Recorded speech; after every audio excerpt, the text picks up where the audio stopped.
Okay, Will, I'm back in the office here. You ready to go? Yep, we're ready to go. Okay, well, thanks everybody for your patience here. Just coming from a meeting with the Ways and Means members, and I just wanted to apologize for my tardiness. First of all, it's great to be back.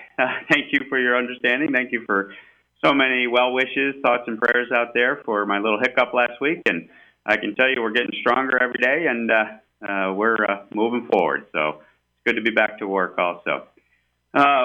Before I offer my opening remarks, I also would be remiss if I did not thank the Seneca Nation and the state and the governor's office for coming to the table to fix the road in the thruway situation, I-90.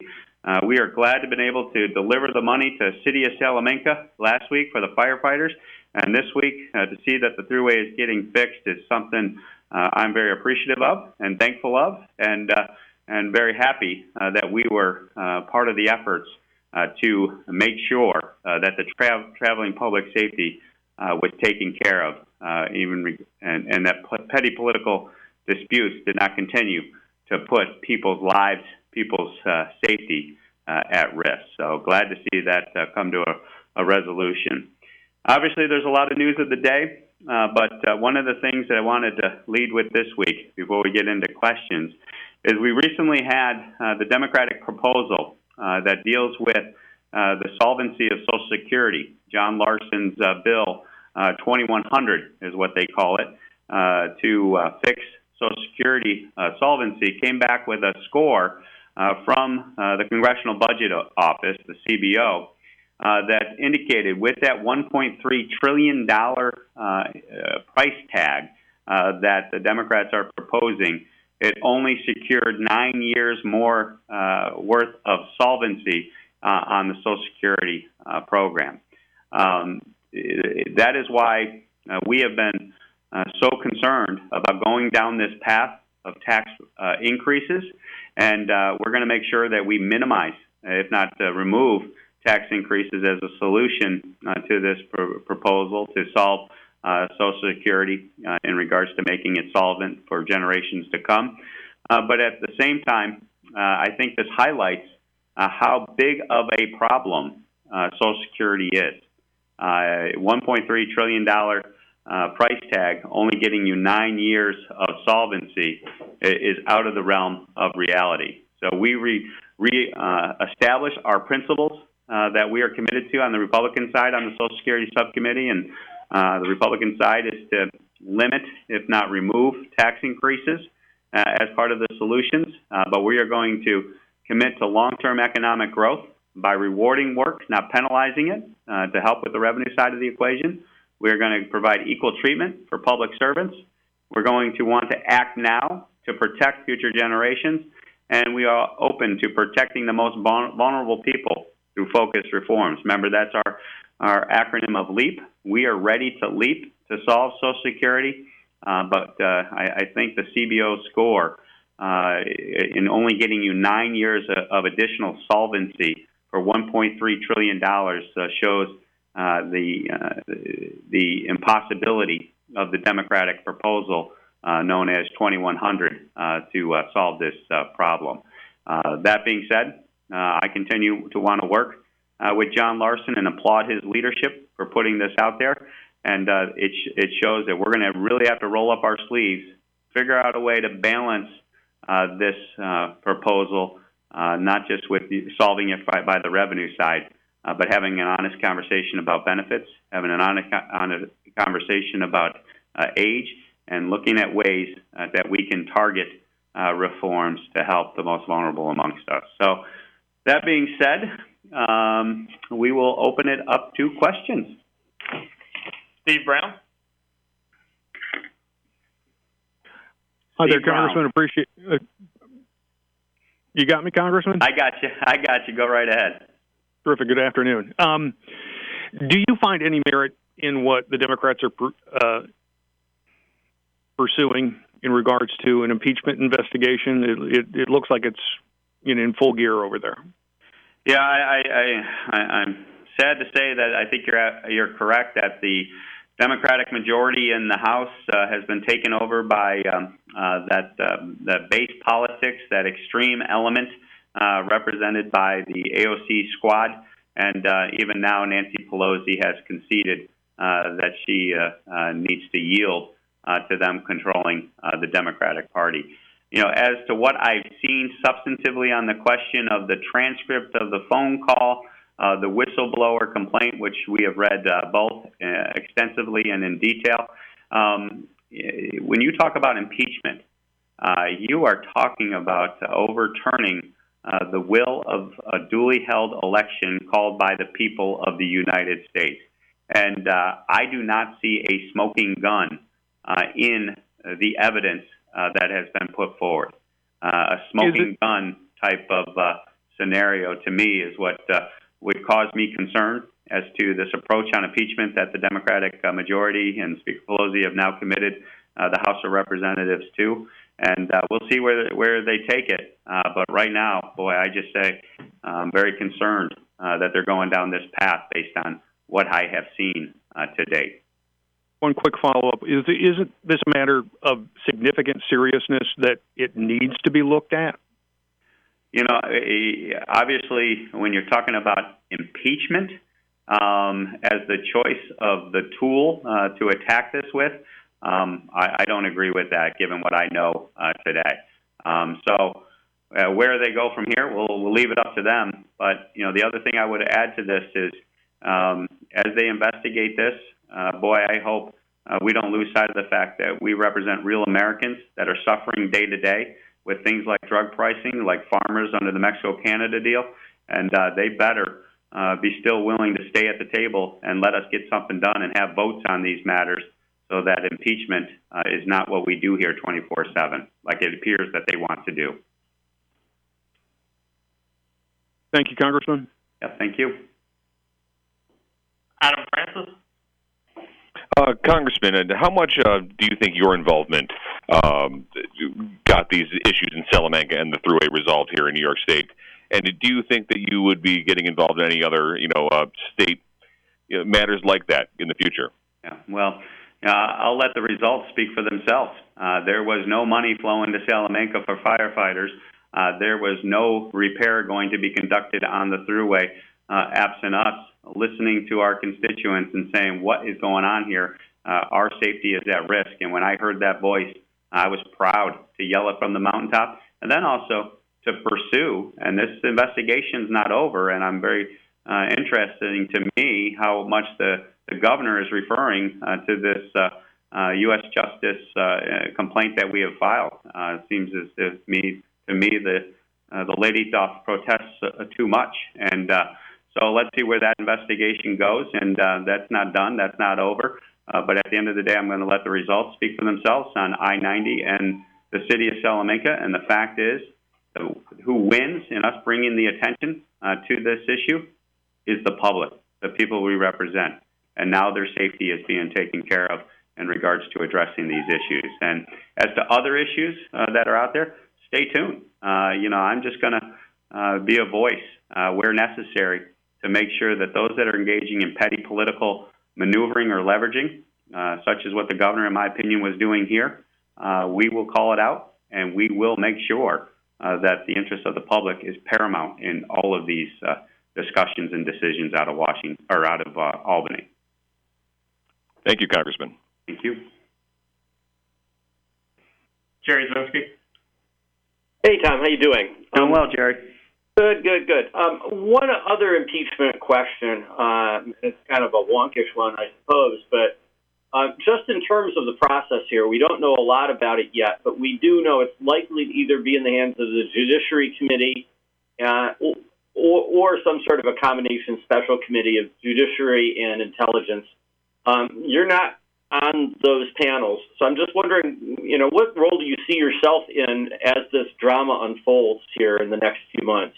Well, obviously, as a voice for 700,000 plus people, and as well as other members that are off those committees, we're an interested party, and we're going to be looking at the information and the evidence that they're pursuing. But then ultimately, we're going to have to vote on this. And that's where this is heading. That is where the Speaker is going with impeachment, and so we want to be in the best position to be informed to make sure that we represent that voice of those folks we represent in the 23rd Congressional District. Now, there had been talk at one point of kind of a more kind of broad approach to impeachment that would look at some other issues involving the president, possibly including his tax returns, which would be under the purview of Ways and Means. Is there any discussion of that now among your Republican Ways and Means members or do they generally think that this is going to be very narrowly tailored to the Ukraine situation? What I'm hearing over the last 24 hours, excuse me, is that they're focusing on the Ukraine situation and solely the Ukraine situation when it comes to the articles of impeachment. So that's what I know. Does that mean it won't change? We'll have to see. But at the end of the day, I think they're going down the Ukraine whistleblower complaint.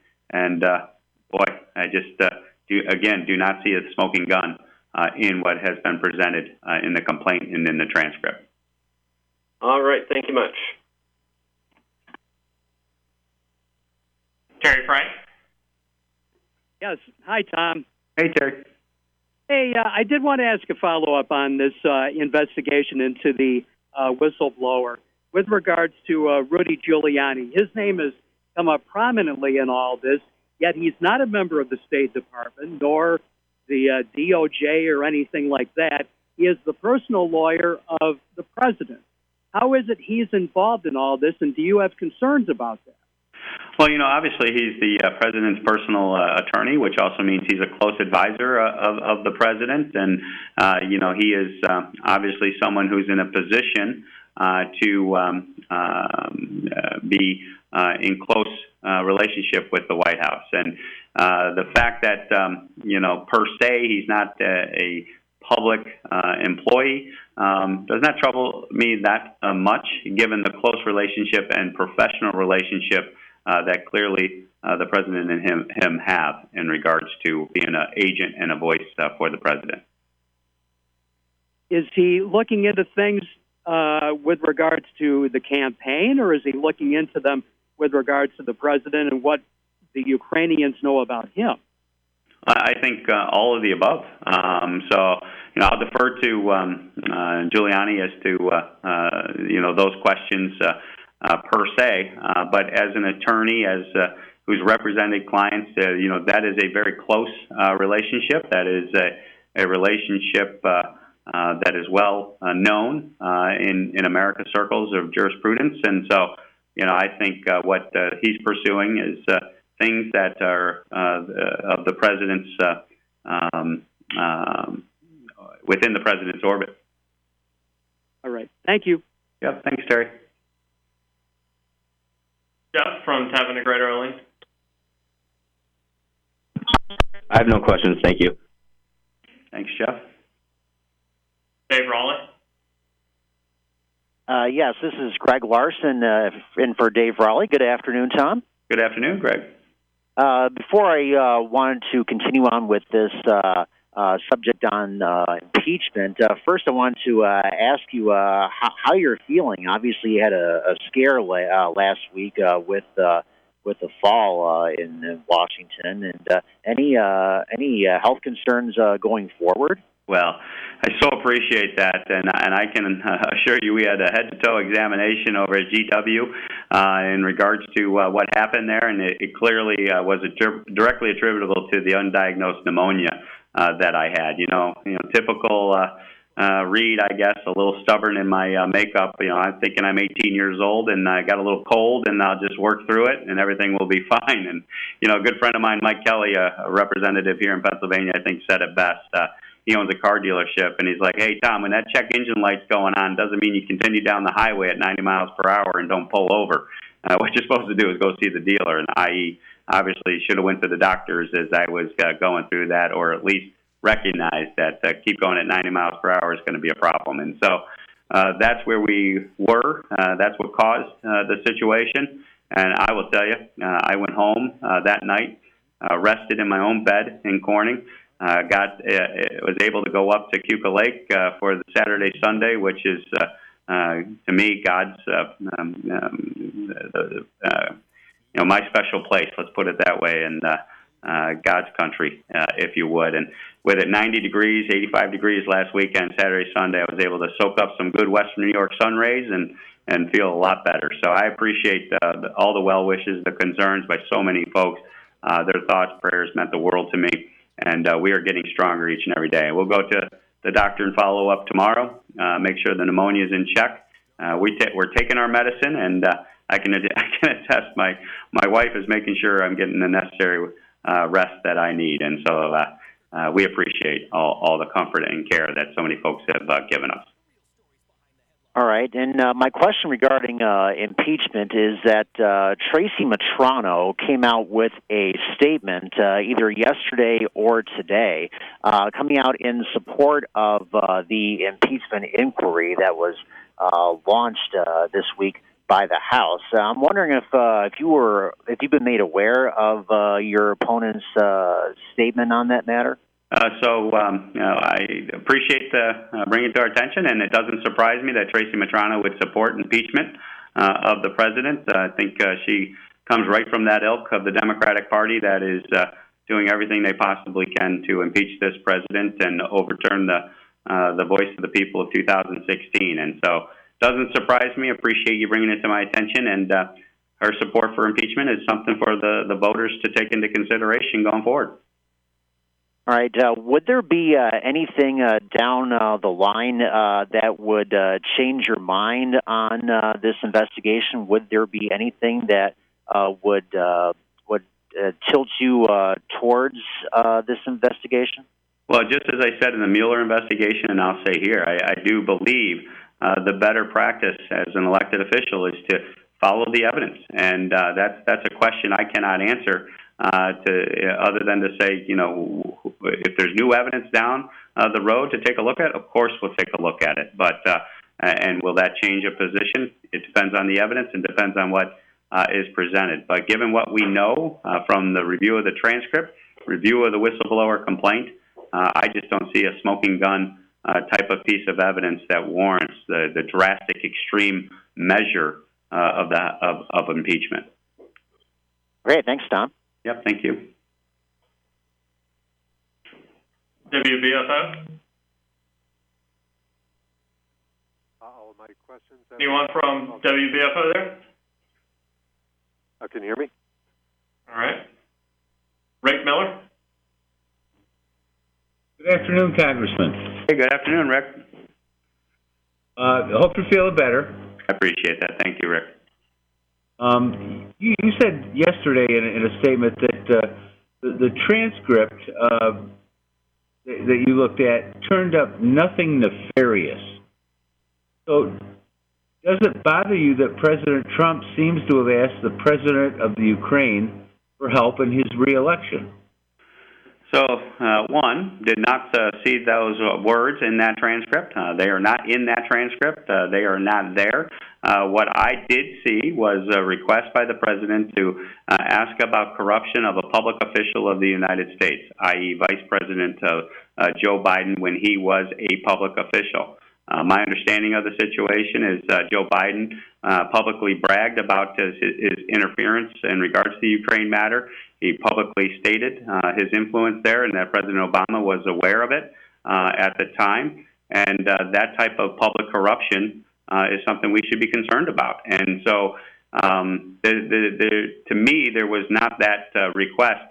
We're going to do X, Y, Z and withhold X, Y, Z unless you do this to help my election campaign. That just is not in the transcript, not in the whistleblower complaint. And I think it's a connection of the dots assumption type of approach that the Democratic majority has elected to pursue, and that's what's supporting their impeachment efforts. Isn't it reading between the lines, though, Congressman, that you get the impression that the president was putting the arm on him? Well, of course, that's what the Democratic majority is obviously contending, and that's what they're concluding, that you need to read between the lines, you need to connect the dots, and of course it's President Trump to it from a Democratic majority perspective, and he's evil at his core, and therefore all this makes sense. And but we're talking about impeachment. We're talking about going through a trial. We're going to put the country through this exercise, and I just got to tell you, I'm concerned that this is the way the Speaker wants to utilize their House majority in regards to pursuing this connecting of the dots assumption that they've already made from the get-go. Thank you. Yep, thank you. Mute. Ryan O'Neill. Hi, Congressman. Hey, Brian, how are you? Good. Glad you're feeling better. You spoke earlier in this call about the influence on the squad on some congressional Democrats. Do you have a sense that any of the Democrats in the Problem Solvers Caucus are being influenced by the squad? Not so much directly, but indirectly because of the squad's popularity and power with some on the left. Yes, so Brian, I will say it's not just limited here to impeachment. I know firsthand that many of these members who are trying to get something done on the Democratic side are being impacted by that indivisible, that extreme faction of the Democratic Party, that AOC-led faction, whatever you want to call it. They're getting primaries. They're getting bombarded with attacks. They're being called child abusers when it comes to humanitarian aid efforts where we got the money flowing to the aid.